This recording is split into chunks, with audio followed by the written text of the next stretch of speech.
Welcome to Undercommon Taste. This is a podcast where we create and discuss homebrew content for tabletop RPGs. Everything old is new again. I'm Ian Woodworth. I'm joined by my co-host James Daly, and today we're talking D&D 5e, the 2024 rule set, as they have verbosely decided to call it. Yeah, I'm right off the bat not a fan of the name. D&D 1 had a good name, but I mean...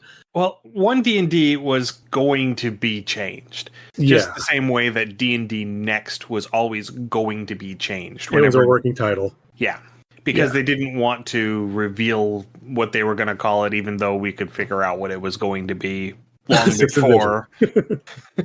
long before it ever actually came out. So I think this will probably wind up getting called 5.5 by most people.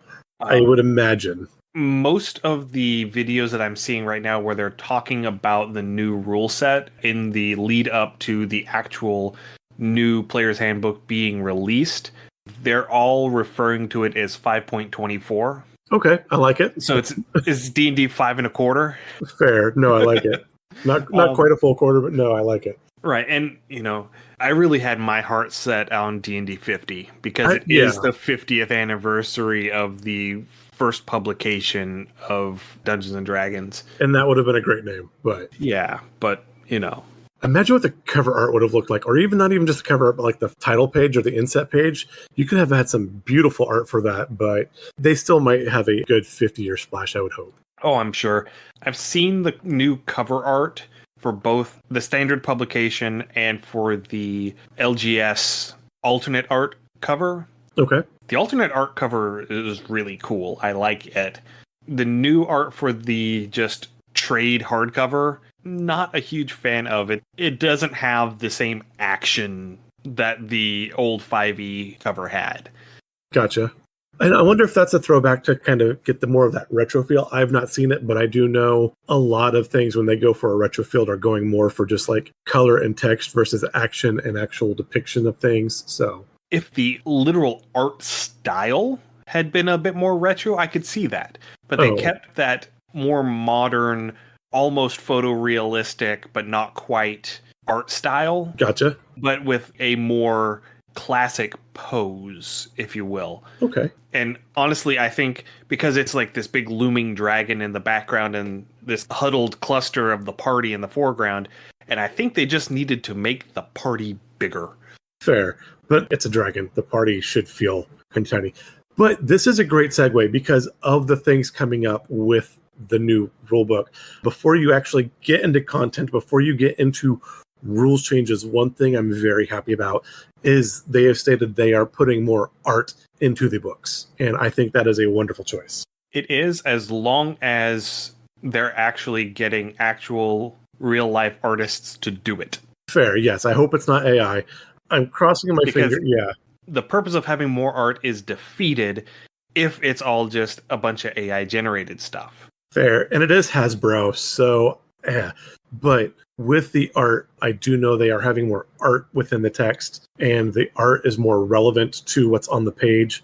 So from what I've read and what I understand, like when you deal with your character creation, we'll dip into this. There's species instead of class now, but the descriptions of that are going to have art, and it's going to be representative of that species. Or when you're dealing with your equipment, the art is going to be representative of the equipment. I've read too, they are adding more art that depicts the spells and spells effects to further encourage and stimulate player imagination. And I do applaud that choice. Yeah.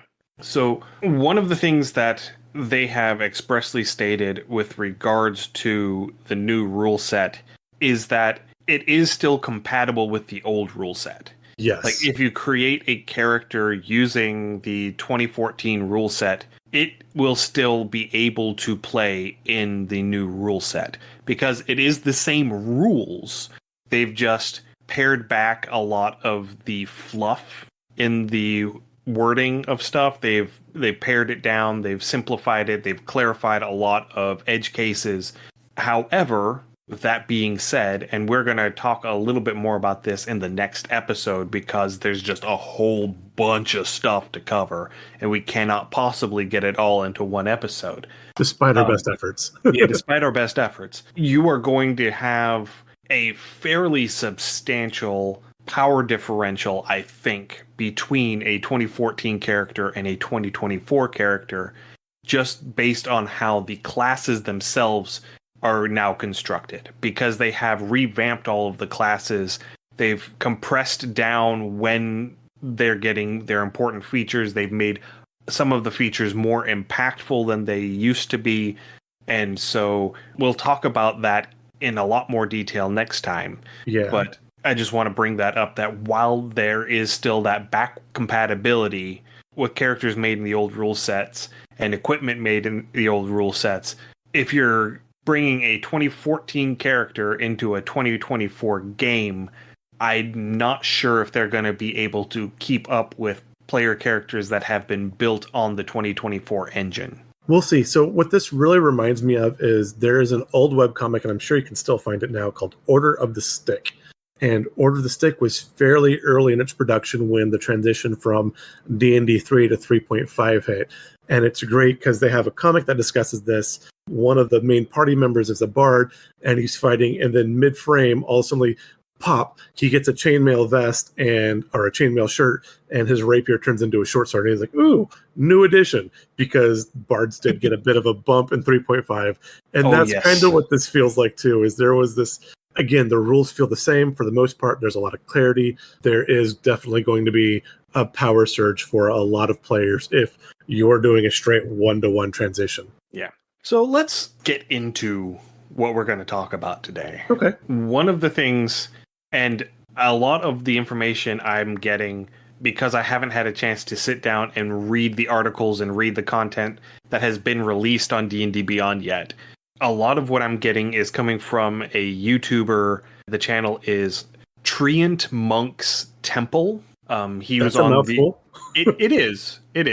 He was on the advanced copy list, and so he's been, one of the things that he was doing was, because he had the access to the advanced copy, but he was under an NDA, so he couldn't tell anybody what was in the new book. What he was doing was he was doing live reaction videos to the teaser videos that Jeremy Crawford and Todd Kendrick were doing in the lead up to the big announcement at Gen Con. And he was doing commentary based on the information that they were revealing in those videos with regards to how the content in the book compared to the playtest Unearthed Arcana stuff. And so I'm picking up a lot of stuff from that. But whenever the announcement was made and his NDA ended, he started releasing a whole series of videos, starting with one with just all of the new rules changes. And then he's doing a series. The whole series should be out by the time this episode comes out, but he's doing 4 episodes on changes to the spells that have happened in the new edition. And then he's going to go through each of the classes one at a time, talking about the changes to the base class, the subclasses that are being included in the book, and the changes that have been made to those subclasses. Good deal. So his content is great. Before all of the new rule stuff, one of his big things on his channel is he does optimization builds. Ooh. And so I recommend going over and checking out his stuff. His stuff is great. And that is Treantmonk Temple, correct? Yeah, Treant, like the living tree creature. So Treantmonk's Temple. So the monk. I kind of want to see a Treantmonk. The monk is the possessive part. Okay. So I'll the Temple of the Treantmonks, yes. Yeah. I'll put a link to his channel down in the show notes. Fantastic. So that you can go and find it. But anyway, so because I haven't had a chance to read a whole lot, but I've been doing things where I can listen, I've been listening to his videos where he's talking about the new rules and where he's doing the commentary on the teaser videos and all of that. So that's where my initial understanding of all the rules changes is coming in. And then by the time we get to next episode, where we are talking about the different classes and the changes that are happening in those classes, I will have had a chance to read all of the stuff that they've put out on D&D Beyond, so that I can come from a more concrete basis of where we are actually coming from. I was just going to say, embrace the tradition of oral histories and just go with pure audio.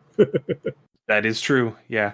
Yeah, no. So again, there's a lot of changes. One more format change that I do want to bring up before we get into content that I'm really happy about. And this is something that Ian and I have talked about off and on with different rule books and things like this, but they are actually moving character creation to the back of the book. And so the front portion of the book, the front half, the front quarter, is actually going to be the physical rule set. So it will be easier and quicker to access the game rules for new players, for newer players, which I think, again, was a solid choice from Wizards. Yeah, I really like this new trend of putting the quick start, basically, rules in the front of the book. Everything that you need to actually play the game and to adjudicate, say, 90% of everything that's going to come up.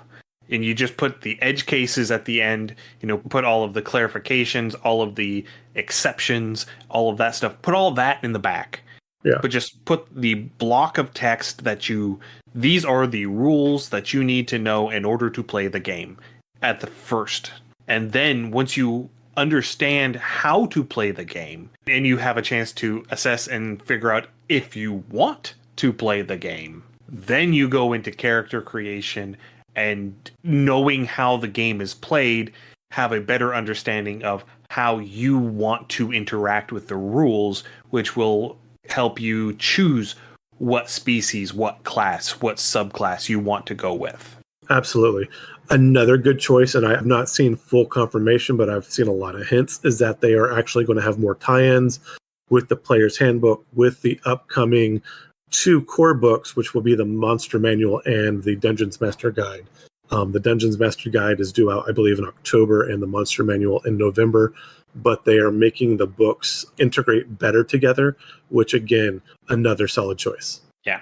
And another thing that I like, and this came from one of these videos with Todd Kenrick and Jeremy Crawford and Chris Perkins, all sitting there having a discussion about some of the just overall rules changes and what sort of general feel you could get with the new rules update.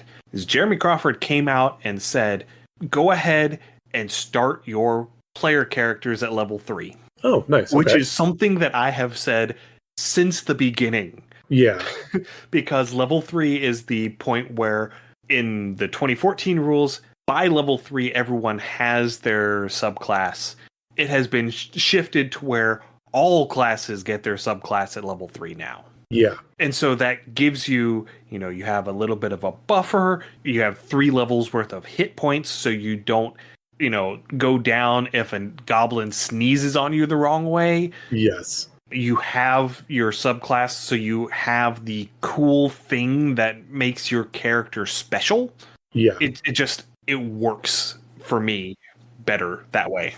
It does work, and I would say this would work for most games. There are like a handful of things. If you want something thematic, then you kind of want to start from rags to riches, and you want to start at level 1. If you're doing something like Tales of the Manticore, or I forget what the process is. It says a character selection process that we've talked about once or twice, where you have your players with 4 or 5 possible characters they may want to play, and they all start off as level 0 or level 1, and you just put them instantly into a meat grinder. As basically they are villagers trying to adapt. They are your level 1 NPCs as they play them, and then whichever of their characters survive through to the start of the story arc, those are their character, and from then you could bump them to level 3. And I think that's an interesting way to kind of pick your characters and break the ice for a game. So I could see that as a playstyle, but starting at 3 for most campaigns, most scenarios, I don't think is a bad call at all. Yeah, that's called a funnel. A funnel, okay. And that's predominantly an OSR thing. I don't think I've ever actually seen a funnel adventure written for 5e. I'm sure there are some out there, but I've never seen them.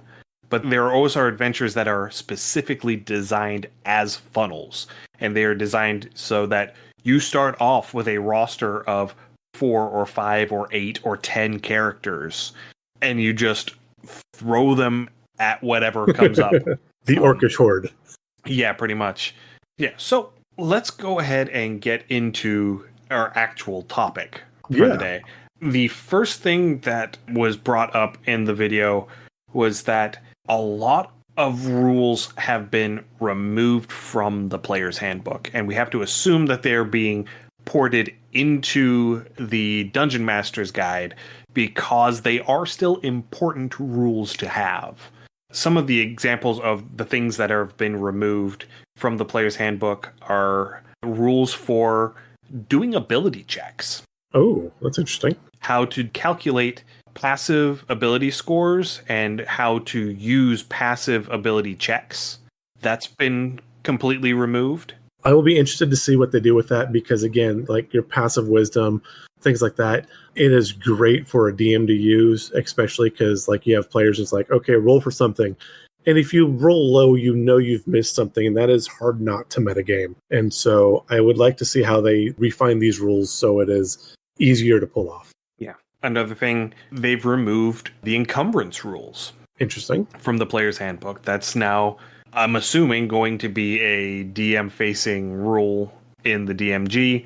They may have just decided to get rid of it. I mean, there are certainly enough tables that don't use it. Yeah, I can only think of one or two games that ever actually like made me track how much weight I was carrying. And I wouldn't be surprised if not in this rule set, but in the next edition, if there is a next edition. I'm sure there will be at some point, if they turn the encumbrance rules into alternate rules or optional rules. I could see that because they are rarely used. Yeah.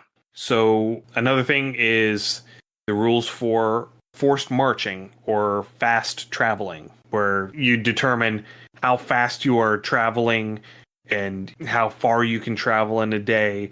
And if you want to push past 8 hours of traveling, the rules for how do you start making the checks to avoid exhaustion and all of that.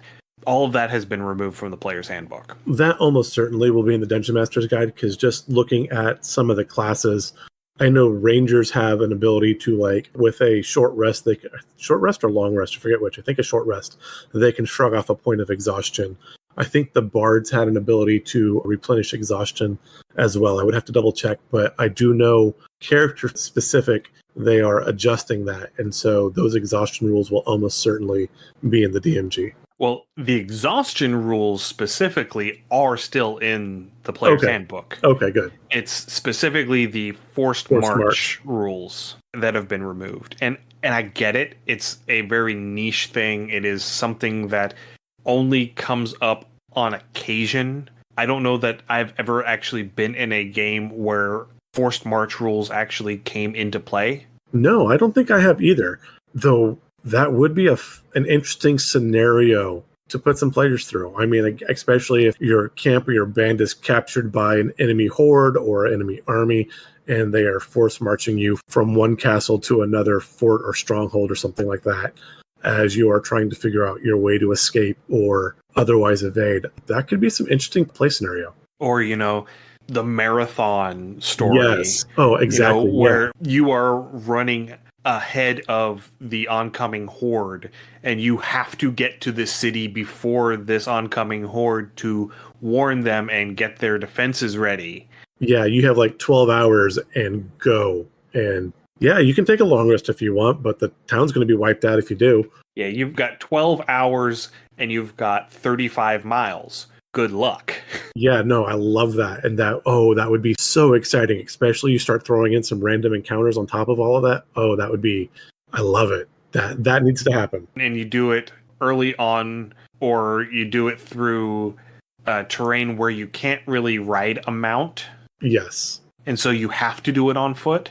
Oh, I love it. Like, there's a stretch where you have to go through, like, a dense jungle or something, so you literally cannot bring a mount with you. Yes. Although player characters are ingenious and creative individuals, and they would find ways to do it. But that's the fun of the game. Oh, absolutely, yeah. Yes. But anyway, continuing on before we get ourselves. Ooh, look, something shiny. Yeah, right. One of the other rules that has been removed, and this is the last one before we start going into some of the rules changes, and actually this helps transition into rules changes, is the squeezing rules.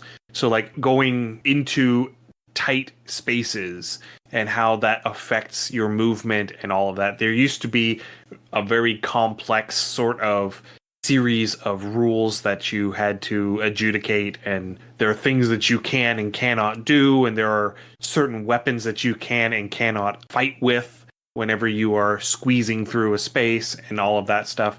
They have pared that back, and they have just decided that if you are squeezing through a space, you're passing through difficult terrain. That's fair. I like it. It takes 2 feet of movement to travel every 1 foot. Have at it. Yeah, I like that. Again, this would absolutely be a homebrew thing, and it is a scenario Ian and I have talked about in the past, but where like if you're fighting in a cave or a tunnel system, yeah, you can use spears because they're piercing and thrusting weapons, but something like a club where you have to take a wide swing, how do you adjudicate that?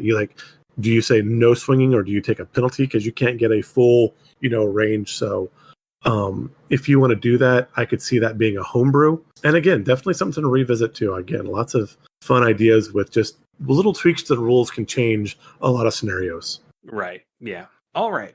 Let's move on to the first big chunk of rules that we've got here.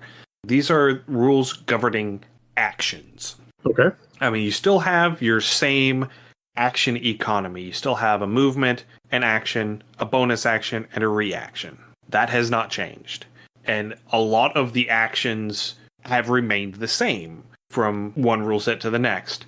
Some of the notable changes, the help action now includes the line administer first aid. So you can now do a medicine check or use a healer's kit as a help action. Okay. I think they did that just to sort of pare down the number of options, because the list is now substantially shorter than it used to be. Yeah, that is definitely one thing with what I've noticed is they are truncating a lot of things. And so instead of having a bunch of options and trying to figure out everything, they're like, nope, it's these 4 or 5 things and you'll fit it into one of these 4 or 5 things. And that has a feel from the 2nd edition to 3rd edition transfer for me, because again, 2nd edition had tables for abso-freaking-lutely everything, and 3rd edition was much more concise. And I think they are trying to do that here with 5th edition too, because some things did get a little unwieldy. Yeah, that is true. Being somebody who started their D&D journey in 3.5, it's hard to look at a 3.5 character sheet and think of anything about that as being concise. Fair. Very fair. And then I went back and looked at the 2nd edition book, and I'm like, no, they did refine it a lot. They did good. That said, I still want to play it. I still want to play some 2nd edition games. Yeah. I would like to get a 2nd edition game going just to get a feel for how it actually played. Yeah. Anyway, continuing on. Now, this one is going to have some tangents because there are going to be some terms that come up that we're going to have to go into. The hide action has been reworked. Ooh, okay. I've missed this one. So the hide action no longer has any bearing on your opponent's passive perception scores. Okay. In order to succeed on a hide check when taking the hide action, you have to succeed on a DC 15 dexterity stealth check. And you have to be at least heavily obscured or in 3/4 or total cover. I can kind of see that, because I've had many a rogue who are like, I'm standing in the middle of the street and I'm going to hide. I'm like, behind what? Exactly. How are you hiding? What? There's no manhole cover. There's no blade of grass for you to no, I'm hiding.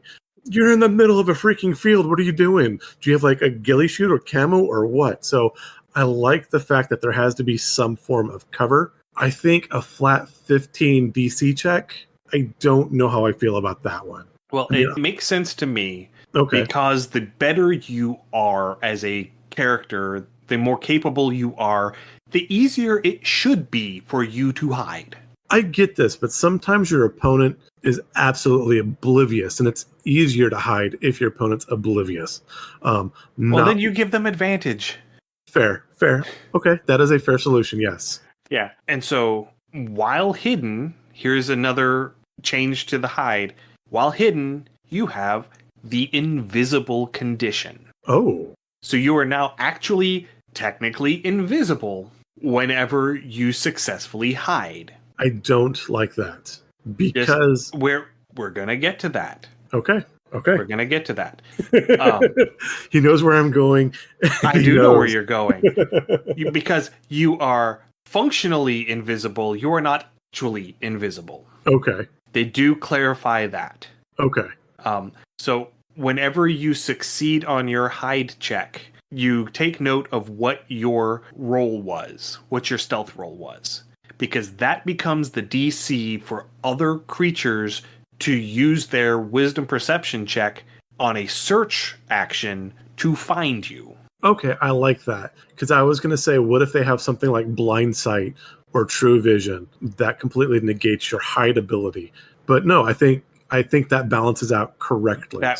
That would not negate it because you have to have heavily obscured or 3/4 cover. Okay. You have to have a physical thing between you and the target in Yes. order for you to hide from them. Nope, you are correct. Yes. Okay. I feel better about this then. And so the condition, being hidden, having this invisible condition, it lasts until you make a sound louder than a whisper. Okay. An enemy finds you with a search check, you make an attack, or you cast a spell with a verbal component. I like it. I think that's good. I do know the invisibility condition would also break if you took some form of damage, but I think where you are behind cover, I think that still manages. And if you're hidden behind something and like a rock drops on your head and you take damage, you're probably going to yelp, which would break the sound. Yes. Okay. So yeah, no, that works out. I can wrap my brain around that. Now, going into this, because you were talking about how you weren't sure how you felt with regards to, becoming invisible, they have reworded what it means to be invisible as a condition, not as a status effect, but as a condition. Okay. While invisible, you gain advantage on initiative if you start combat invisible, because you're going to take advantage of the new surprise mechanic. So, continuing on our little tangent, we're going to bring it back in. Surprise has been completely reworked. So, whenever you have surprise, so you are surprising somebody, whether that's an ambush, whether that's you unexpectedly pulling a knife to shiv somebody. It's a birthday party. It's a birthday party. You surprise. get pain. But whenever you have surprise, any surprised combatant starts with disadvantage on their initiative. Okay. And that is how they are going to get away from, surprise rounds, basically, because surprise rounds aren't a thing in 5e. That is a holdover from 3rd edition. But the surprised condition in 5e just meant that you didn't get to act on your first turn in initiative. Right. This helps simplify it and helps streamline it by just saying, if you are surprised, you have disadvantage on your initiative, which means it is more likely that you will go later in initiative order. Yes. However, there are still going to be some characters who get really lucky or have high initiative bonuses or have, abilities like the alert feat that mean they cannot be surprised. Right. And they just react really quickly. I think the Gloomstalker gets a double bonus to their dexterity for initiative, I think was one of those. In current edition, I don't know if they're changing that. But yeah, so they do get a bonus with their initiative. So obviously they are going to react faster. Yeah, and so by being hidden at the start of combat, you would get advantage on your initiative roll. So not only are you surprising them and imposing disadvantage on their initiative rolls, you are also getting advantage to even more greatly increase your chance of acting before them. It's like double advantage. Kind of. Yeah. I mean, from a mathematical standpoint, because advantage and disadvantage from a mathematical standpoint is roughly a 5-point shift. So if you have advantage and your target has disadvantage, that's effectively a 10-point shift. That's huge. It is huge. And it's the sort of mechanical effect that I think they're going for. They're trying to really amp up this power fantasy aspect of D&D. Absolutely. And so I think that will help make the game feel more dynamic. Now, where I missed the new rules for hide, if you are attacking while hidden, do you still get advantage on the attack? You do, but then you become no longer hidden after making that attack. Okay, nope, that's so perfectly if fair. you have an attack action where, let's say, you have extra attack and you're able to make more than one attack, I don't know if they have clarified that in the rules. I haven't seen a rule specifically on this, but I would think that after that initial attack roll, you're no longer hidden, so you no longer get advantage on the rest of your attack rolls. Yeah, no, I always figured it was just for the initial attack, even current. So the rogue standard will still be hide, attack action, bonus action hide, rinse, repeat. Yeah. Okay. All right, so getting back into invisibility for a minute, the invisible condition, because you gain advantage on initiative if you start combat invisible. The other things, you are unaffected by any effect which requires sight, which requires the source to see you as a target. Okay. Unless the source can see you. So that brings in, the blind sight and the true sight. Okay, I like it. Or the tremor sense in some cases. Yeah. And then you have advantage on attacks, and attacks against you have disadvantage unless the source can see you. Fair. And so that's where they are working around all of the different aspects. Magical sensory perception. That's how they are making being hidden behind a giant rock and being magically turned transparent into functionally the same thing, because they cannot physically see you. No, I like it. Unless they can. Right.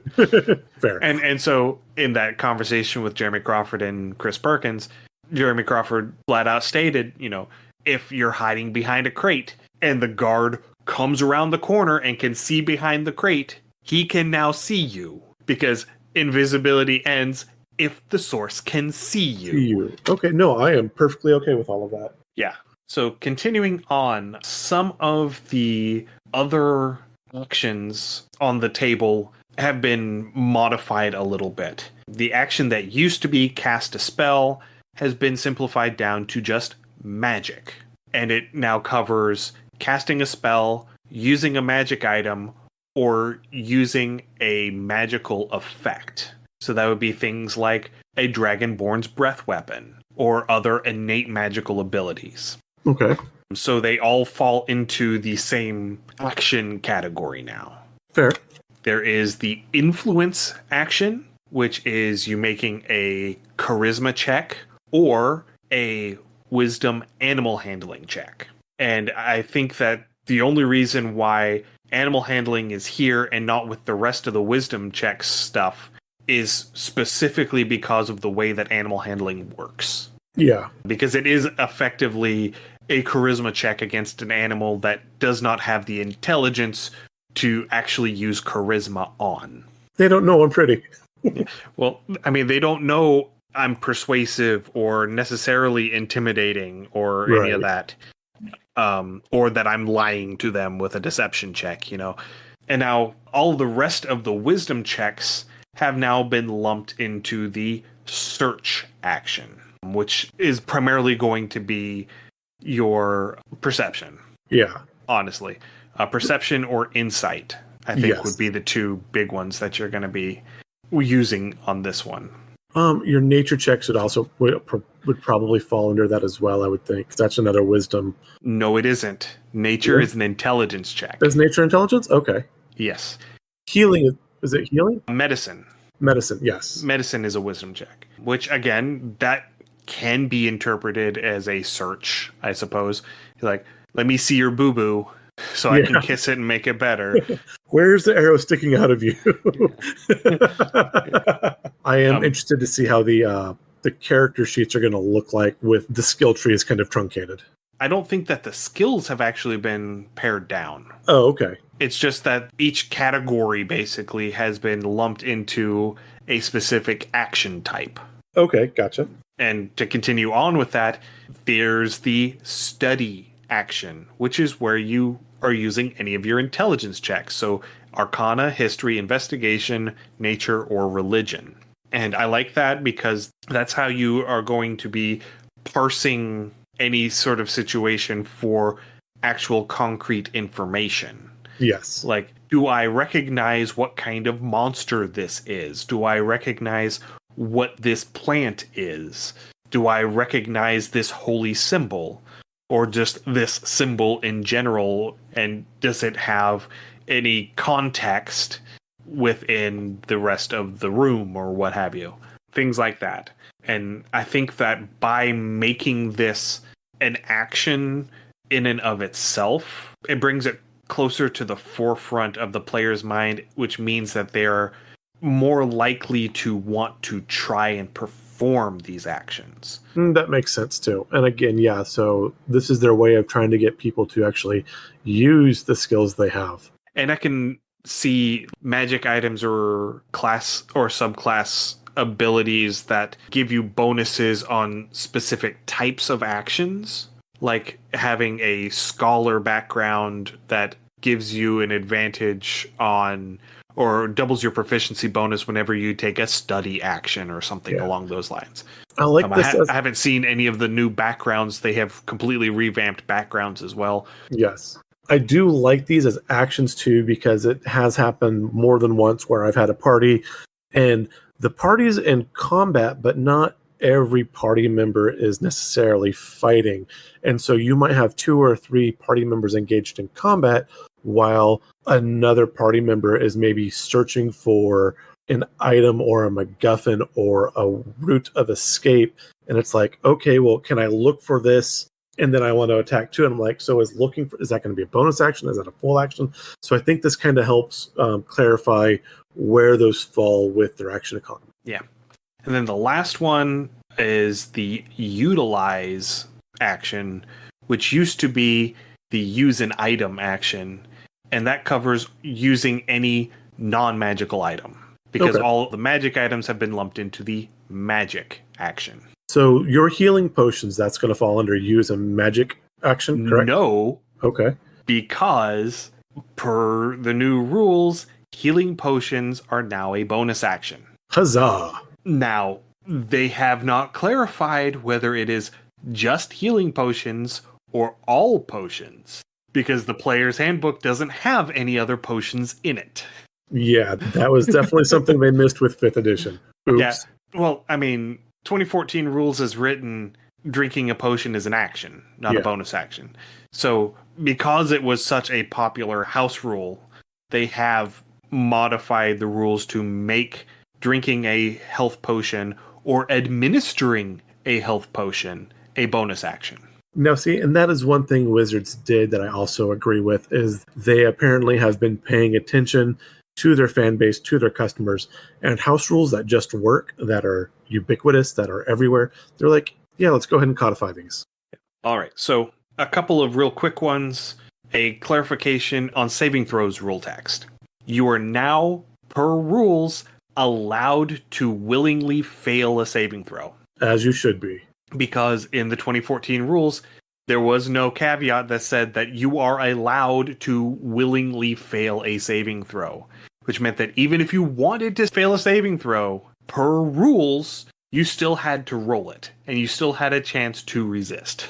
Yeah, so that was something you could do in 3rd edition. I don't recall if you could do it in 2nd, but there is the haste spell hack or glitch, you could call it, where you could take an enemy, cast haste on that enemy, and they can't choose to fail the save, so now they have haste, and then you instantly end the spell, and they lose their action until the spellcaster's next turn. So with that, you could effectively steal your enemy's action with the haste spell. Yes. Next one, allies are no longer considered difficult terrain. You can now move through allies without it being considered difficult terrain. Get out my way!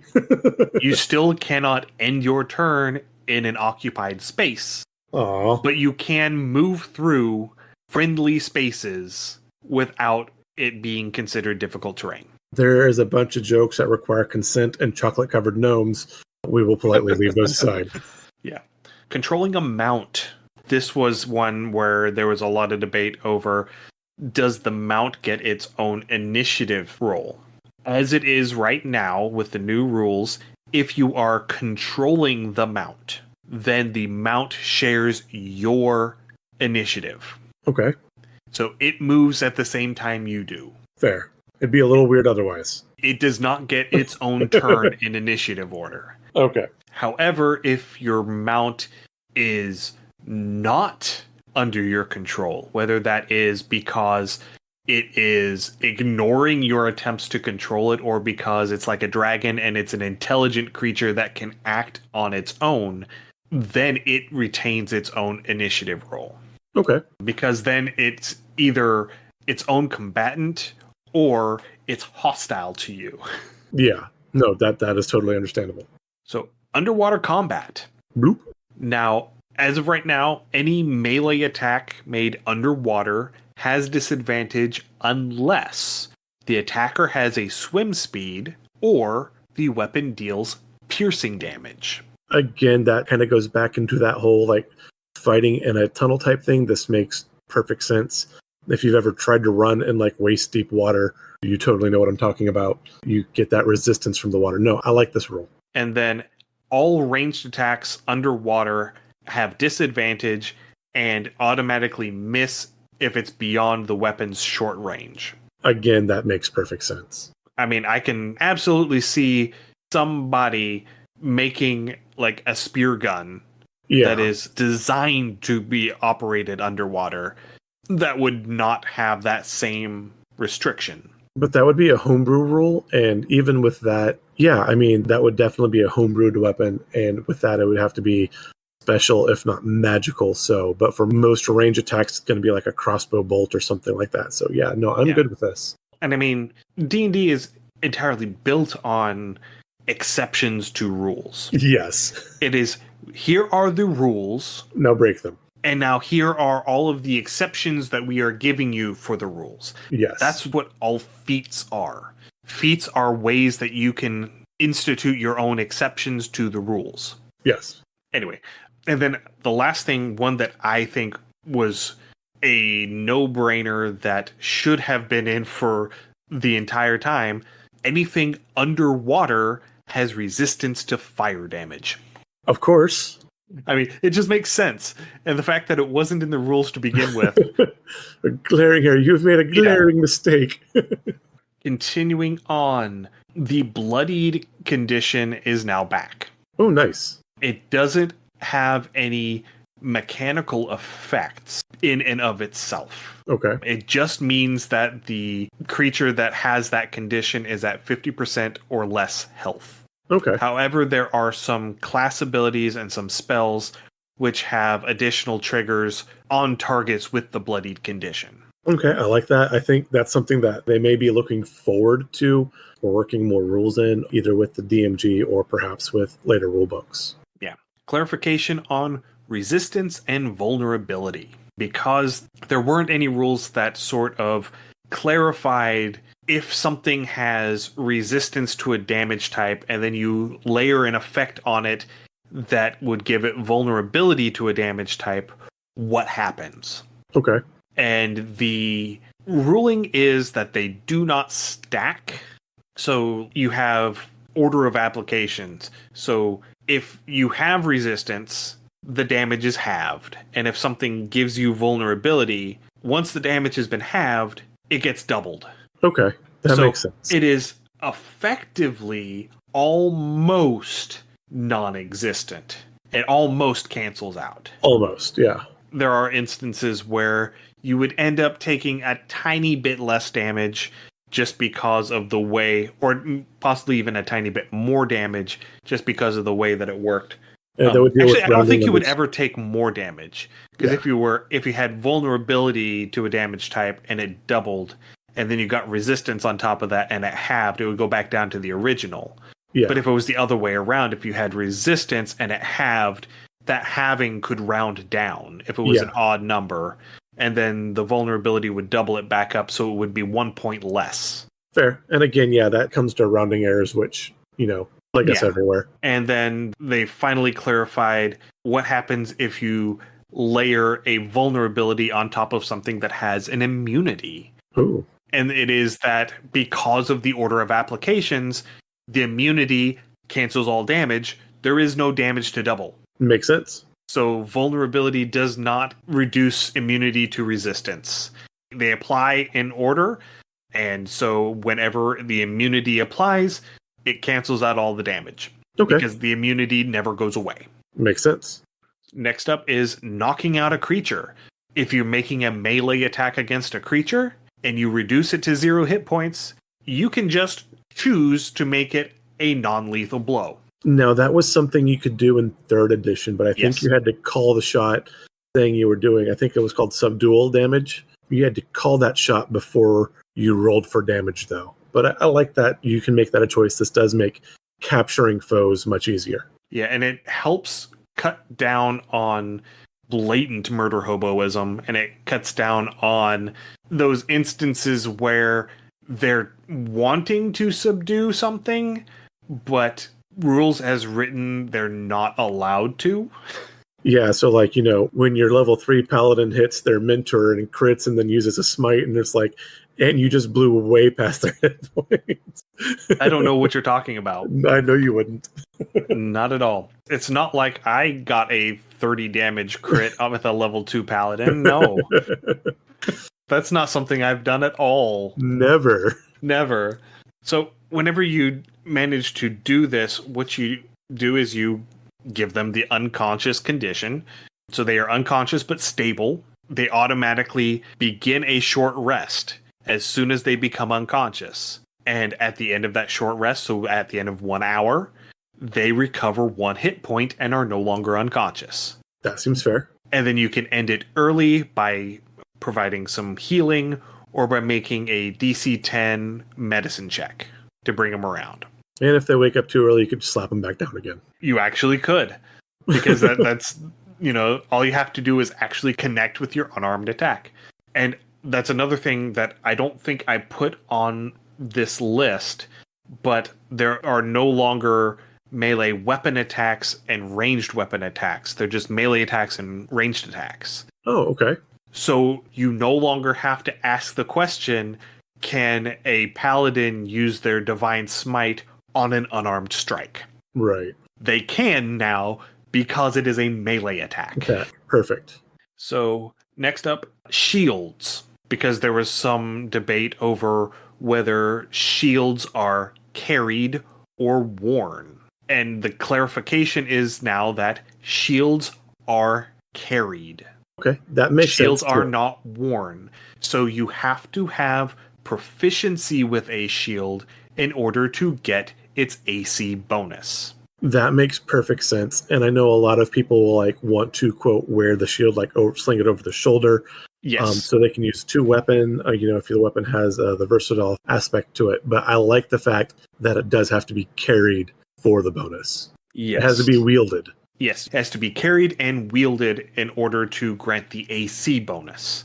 Now, according to the way it's written, if there is another magical bonus applied by this shield, like say the Sentinel shield that gives you advantage on perception checks, you don't have to have proficiency with shields to have that bonus. You would just have to have it attuned. That's fair. So you would be able to have a wizard that is carrying this creepy eyeball shield on their back, and they would have advantage on their perception checks as long as they were attuned to it. I like it. Next up is for grenade-style thrown weapons, so specifically acid, alchemist fire, and holy water. Okay. Because these are vials that are designed to be thrown and smashed in order to administer their effects. And there was not really any good rules on how that worked. Was it an attack roll? What was going on here? They have straight up decided that it now requires a dexterity saving throw. Okay, I can get that. So in 3rd edition and 3.5, you actually had a thrown skill or a thrown weapon skill. I think it was just throwing objects, and that you would roll that as a skill check. And that is something that I don't know if it disappeared in 4th, but it was definitely missing in 5th. Yeah. And so the dexterity save DC becomes 8 plus your dex modifier plus your proficiency bonus. Okay. And Here's another neat thing that I really like is that it can be used as one attack as part of the attack action. So it no longer takes a whole action to throw a vial of acid. Nice. So if you have extra attack, you can chuck a vial of acid at somebody and then close in and club them like a baby seal. Yay! I want to go to the club. What is it? The Cub Cubbing The Club? Seal Cub Clubbing Club? Yes, that one. Still the best WoW guild I have ever seen. Now, the net has also been changed. It had some really terrible rules because it was a thrown weapon, but it had a short range of 5 feet and a long range of 15 feet, which meant that if you attacked something with short range, because it was a thrown weapon and you were attacking an adjacent target with it, you had disadvantage on it. But if you threw it out to 15 feet, you were in the long range, so you also had disadvantage on it. You always had disadvantage when using a net. Yes. Nets also now have the same dex Okay. save. And that makes sense. I am okay with that. And they have also modified the text regarding damaging the net to cut your way out to where it's no longer immune to all damage except for slashing, which would have included things like fire and acid.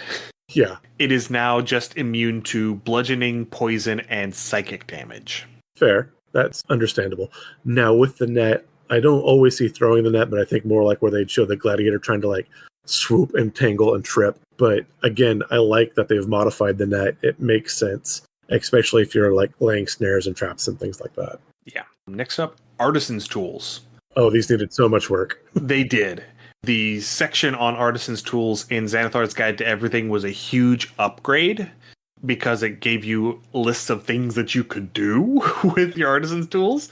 But they have reformatted them to show what ability score you use whenever you are using these tools, what sort of things you can craft with these tools, and what sort of checks you can use them for. Perfect. With appropriate DCs attached. Perfect. And they also have included rules for crafting non-magical items, which actually are fairly close to some of the rules that we came up with whenever we were making our magic item crafting guide forever ago. I'm just saying if it's too close, I'm claiming copyright.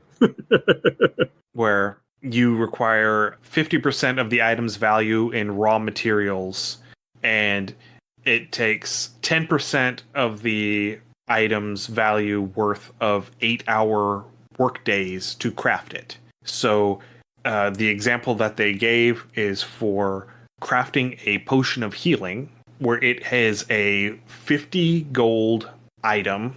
It would require proficiency with the herbalism kit. You can craft it with 25 gold worth of ingredients, and you can do it in 1 day because 10% of the 50 gold total is 5 gold, and 5 gold would be less than A day's labor. 8 hours. Yeah, I like that. And that does make me feel better that when we come up with our homebrew rules and things closer later codified, that we weren't too far off base of what the actual company was wanting to go. So that's always a nice little ego shot. Yeah.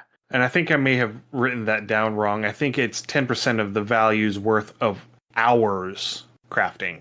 Okay. Because that would be 5 hours worth of crafting, which would be 1 day. Yeah. Because 8 hours is the total amount of time for 1 work day, Correct. as it is. Next up, spell scrolls. Woohoo. In order to create a spell scroll, you will have to have either proficiency with the Arcana skill or Calligrapher's tools. And you have to have the spell that you are inscribing prepared on each day that you are working on the scroll. That makes sense. I have no complaints with that. It consumes the material components for the spell, if any, whenever you complete the scroll. The spell on the scroll will have your spell attack modifier or spell save DC at the time of inscribing it. Okay.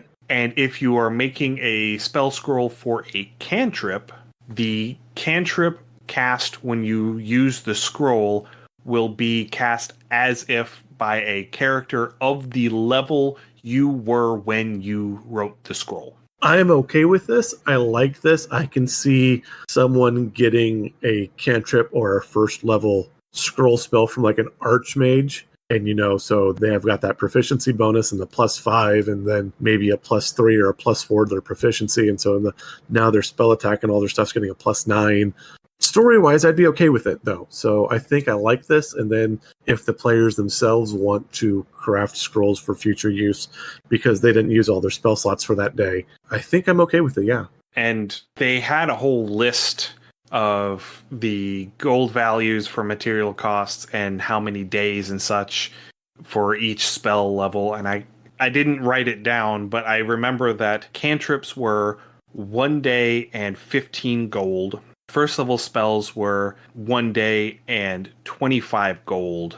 I forget how much gold second level spells were, but I remember that they were 3 days. Okay. And it continues to scale on up to 9th level spells require 50,000 gold and 120 days. Oh, wow. Wow. But I mean, it's a 9th level spell. It's a 9th level spell. It takes you 4 months to put. Yeah, no. That just, wow. I couldn't imagine. I mean, that's like writing a dissertation. I'm spending 4 months writing this thing out. Yes, but whenever you get done, when you read the spell off of the scroll, you're dropping something like Meteor Swarm or Wish. Fair. Very fair. I think that 4 months worth of work is an appropriate investment to just drop a Meteor Swarm on somebody. Fair. Again, that's a lot. But yes, Meteor Swarm is fun. I'm going to bring out my brick of D6s. And the important thing to note is that you have to have the spell prepared while you're working on it. Yeah, so that's which a lot. Which means that if you decide to go adventuring for the day and you cast that spell, you lose that day. You can't work on it that day. Yeah, no, again, it's fair. It's just, again, 4 months of just writing a scroll. That's a lot of scroll. So weapons have been completely overhauled. Yeah, I really like what they've done with this. I really like what they've done with this, and we're going to get into it a bit more whenever we're talking about classes, because all weapons now have a weapon mastery property. I love this property. This made me happy when I read this. Yeah, and so there are things where some of the weapons have properties where whenever you hit with an attack, you can add a second effect. There are some where if you miss with an attack, you can still deal a little bit of damage. There are lots of tactical things. There's things that can trip. There's things that can push, cause forced movement. There are things that, like I said, if you miss, you get to still deal a little bit of damage. There are effects that cleave, things like that. And we'll talk about them a little bit more in detail whenever we get to the classes, because some of the classes get access to the weapon masteries, like the fighter and the paladin and the barbarian. And so that's something that we'll talk about when I've had a little more time to read into them and figure out exactly what all they do. Next up, changes to how inspiration works. This is a big one. Yes, it is. So the way that it used to work is when you got inspiration, you got an extra d20. It just gave you advantage on a roll whenever you decided to use your inspiration. And then they realized that there are lots of ways to get advantage in 5e. There are so many ways to get advantage in 5e. Very true. So instead, now, when you have heroic inspiration, you just get a free reroll of any die. It can be an attack roll. It can be a saving throw. It can be a damage die. It can be when you're rolling for hit points on a level up. Ooh, that's a good one. Yeah. So there are lots of applications for this. And so, yeah, I really like what they've done with that. I'm really interested to see how that plays out. We've got 2 things left to cover. I know we're going a little long, but I've got 2 things left to cover. And they're both pretty important. The first one is regarding spells and bonus actions, because the rules as written in the 2014 book are a little bit clunky. Yes. Where if you cast a leveled spell, you can only cast a cantrip as an action or bonus action, and it really muddled everything. Especially whenever it came to like if you got an action surge and so you got an extra action, were you allowed to cast another leveled spell or what have you? The rule change is, quote, on a turn, you can expend only one spell slot to cast a spell. Oh, now that will definitely skew things from the sorcerer where they have their meta magic and they have like quicken spell where they could definitely cast 2 spells per turn. So I wonder when we look into our sorcerer changes how they're going to address that. So you can still cast a leveled spell and a cantrip on the same turn. Yes. That was the rule that you had initially. If you cast a cantrip as an action, you could cast a leveled spell as a bonus action. Right. However, this now means that you can cast a spell using a spell slot, and then if you have a species ability or a class ability that allows you to cast a spell without using a spell slot, you can cast that spell too. Oh, nice. Because you're not spending a spell slot. Oh, snazzy. So, like, one of the few examples that I can actually pull from, if you are an Archfey Warlock, okay, you can cast a spell with your action, and then you can use your class feature to Misty Step as a bonus action. I could see like a Domain of Life Cleric. This would be really good because a lot of their healing spells do not take their spell slots. So that's, hey, free healing spell. Right. So that is a really big one that I like. And now, at the very end, we're talking about the new exhaustion rules. Buckle up. So you still have 6 ranks of exhaustion. If you hit 6 ranks of exhaustion, you die. Still dead.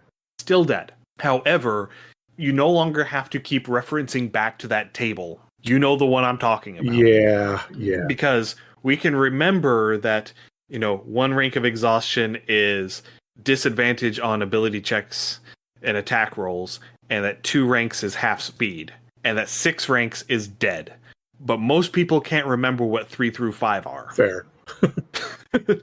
And so they have simplified it to where for each rank of exhaustion you have a flat -2 penalty to all your D20 rolls. I like it. So if you have 1 rank of exhaustion, all your D20 rolls are at -2. If you have 5 ranks of exhaustion, all of your D20 rolls are -10. Ouch. It still has that heavy impact of what exhaustion is supposed to do, but without all of the fiddly moving parts. No, I like it. I think that is well refined. And the other effect is that for each rank of exhaustion you have, your speed is reduced by 5 feet. Okay. So, I mean, depending on your species, when you hit level 5, you might not be walking. You might have to be carried. I think that they have updated all of the species to have a base 30 feet of movement. Oh, okay. Well, even better. I think so. Because there were only, 2 that didn't. Dwarves and gnomes, I believe, were the 2 that had gnomes 25. And halflings. Okay. I know dwarves had a 25. I'm almost certain dwarves had a 25. No, dwarves had a 30. 30? Okay. I think. Short, stumpy legs. We'll have to look it up. It doesn't matter. It doesn't matter because they're all 30 now, I think. Okay. But yeah, so, if you have a barbarian or a monk that has that unarmored movement, where you have an extended movement range, yeah, you can still move further, but at 5 ranks of exhaustion, you're only going to be moving at 15 feet around. Yeah. And having a -10 on everything. That sucks. Yeah, it's brutal, but it's simple, and I like how it works. Simple brutality. That's all I heard from Ian. Yep. So that brings us to the end of the new rules changes that I was able to find. Yeah, no, I like most of these. I think they're going to work. I'll be interested to see how they play at the table, but by and large, I think these are largely moves in the right direction. Yeah, so next episode, we're going to be talking about the different classes and some of the changes that they have made. We're going to be doing that from, 30,000 feet because there's 12 classes, and if we spent a decent amount of time on all of them, we would be here for 3 hours. So it's going to be more of a highlight reel. We will get to all 12 of the base classes because unfortunately the Artificer did not make it into the new PHB. And I am bitter about that. I have made no secret of the fact that I'm not real keen on the flavor choices of the 5e Artificer. The flavor choices are wonky, but I think you do need that engineer class. I think what you need that the Artificer fills is the arcane halfcaster. Yes. And that's why I made the Spellblade class. You will. Is because I wanted an arcane halfcaster that actually felt like a proper halfcaster, not just a caster that got distracted. Fair. Again, it's an engineer. They get distracted. It happens. I mean, I have ADHD in my real life. I don't want to play a character who's, limited in their arcane potential because they have ADHD too and they can't focus on any one thing for a long period of time. Anyway. Fair. Thank you all for coming and joining us on this pass through the new rule set. I'm still not sure whether or not I'm going to get it, personally. The new rules they're big changes, but the heart of the rule set is remaining the same. Yeah.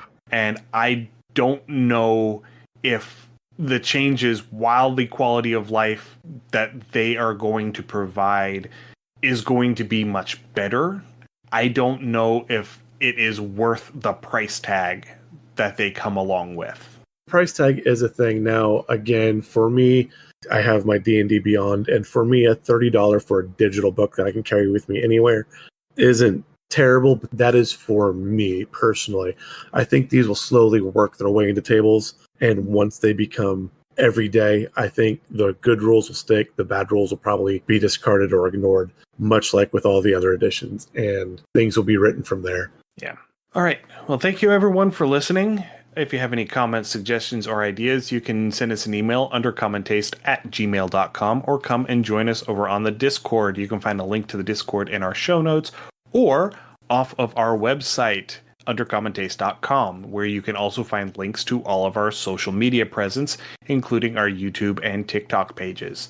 You can also find our Patreon, patreon.com/undercommentaste. If you want to help support the show financially, we welcome you to come and become a patron. Or you can find our itch page, undercommentaste.itch.io, where you can find our liminal horror adventure Beneath the Lake or my solo RPG Forever Home. Now, again, starting next week, if you want to join me on Wednesdays and Fridays, I will be picking up a playthrough of Neverwinter Nights, the classic 90s RPG set in 3rd edition rules. We did recently finish up Fallout, which was a lot of fun, and so we are going to continue our gaming adventures with Neverwinter Nights. I'm real excited for that one. Thanks again, everyone. Stay safe, and we will see you again in 2 weeks. Happy gaming. Thanks for joining us for another episode of Undercommon Taste. Our theme song is Massacre Anne, written and performed by Mary Kroll and used with permission. You can find Mary online at marykroll.bandcamp.com or on Patreon at patreon.com/Dr. Mary C. Kroll. Our logo is by David Sutherland. You can find more of David's work on deviantart.com/David Sutherland or on instagram.com/Willex_73. We'll be back in 2 weeks, so stay safe, and we'll see you then.